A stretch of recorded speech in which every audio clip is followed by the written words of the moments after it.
शुभमन गिल को लेकर जो एक डिबेट चलनी शुरू हुई है कि भाई क्या ड्रॉप हो सकते हैं, क्योंकि नंबर 3 पर अगर केएल राहुल खेलेंगे तो ओपन रोहित शर्मा कर रहे हैं, तो गिल को यहां पे ड्रॉप किया जा सकता है। ये डिबेट शुरू क्यों हुई, इसके लिए जिम्मेदार कौन है?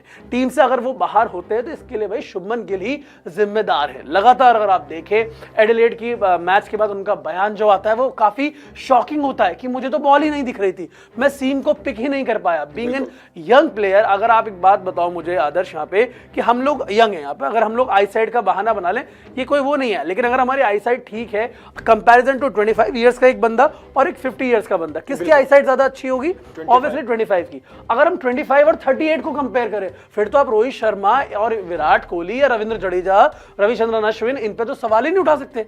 ये तो उठा के उल्टा कह देंगे जब 25 वाले को नहीं दिख रही तो हमें क्या दिखेगी बॉस। तो ये जो एक बयान था ये उनकी मेंटालिटी नजर आ रहा है। बहुत ही शानदार प्लेयर हैं ऐसा लगता है क्योंकि जैसे रोहित शर्मा को लेकर कहा जाता है कि एक बड़े मोमेंट में, बड़े मैच में डिलीवर नहीं करते, वैसा ही मुझे शुभमन गिल को भी लेकर लगता है कि रोहित की तरह ये भी बड़े मैच में शायद डिलीवर नहीं कर पाते। अभी तक मुझे कोई ऐसी पारी याद नहीं आ रही जहां इन्होंने बड़े मैच में डिलीवर किया हो। ओडीआई वर्ल्ड कप 2023 में जब सब लोग आउट हो रहे थे, इनसे जरूरत थी एक पारी की, लेकिन ये भी डिलीवर नहीं कर पाए। वो शॉर्ट आर्म जैब मारने गए और यहाँ पे मिड ऑन पे वो कैच हो गए। तो कहीं ना कहीं वो चीज है, शुभमन गिल मुझे ऐसा लगता है अगर वो टीम से बाहर भी होते, एक चीज यहाँ पे एक स्ट्रॉन्ग मैसेज जाएगा सभी खिलाड़ियों को और सबकी खटिया खड़ी हो जाएगी बॉस यहाँ पे कि यार ये जो हम यंगस्टर करके हम घूम रहे हैं ना, हवा में खलीफा बने घूम रहे हैं यहाँ पे, हमें तो कोई ड्रॉप ही नहीं कर सकता, कोई खिलाड़ी है ही नहीं। बॉस ऐसा नहीं है, खिलाड़ी पीछे इंतजार कर रहे हैं। इवन आपके जो ये सीनियर्स हैं ये भी आपको किक आउट कर सकते हैं यहाँ पे। तो ये चीज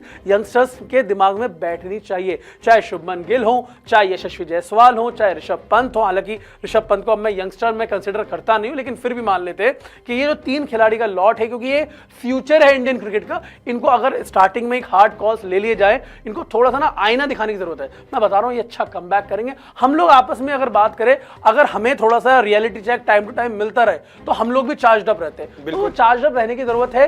यहाँ पे शुभमन गिल को अगर ड्रॉप भी करते हैं तो ड्रॉप को शायद उस तरह से नेगेटिवली ना ले, थोड़ा सा अपने आप को रीएनालाइज करे कि यार ये मैं सही कर सकता हूं, इसको मैं सही करके वापसी करूंगा। शुभमन गिल की टीम इंडिया को जरूरत है। शुभमन गिल जहां रन बनाने लग जाएंगे वो वापस आ जाएंगे अगर ड्रॉप होते तो। टू बी ऑनेस्ट, अगर आप मेरी ओपिनियन मांगोगे, मुझे नहीं लगता शुभमन गिल को ये कल ड्रॉप कर रहे हैं। ये जो खबरें निकल कर आई हैं, हो सकता है कि रोहित ओपन कर दें और केएल नंबर 6 शुभमन को हिलाएंगे। I don't think so. मुझे रिकी पॉन्टिंग ने भी कहा है कि शुभमन गिल के बारे में कि उन्हें अपनी पहले तो डिफेंस सही करें, वो डिफेंस पर पूरा भरोसा रखें, तभी जाकर के वो ऑस्ट्रेलिया में रन्स बना सकते हैं। तो रिकी पॉन्टिंग ने बोला और डिफेंस पर भरोसा होना चाहिए। डिफेंस करना, एक ओवर की 6 बॉल्स होती है, 3 बॉल डिफेंस किया, लेकिन चौथी बॉल पर कुछ ना कुछ मन करता है कि एक शॉट अप्लाई करें।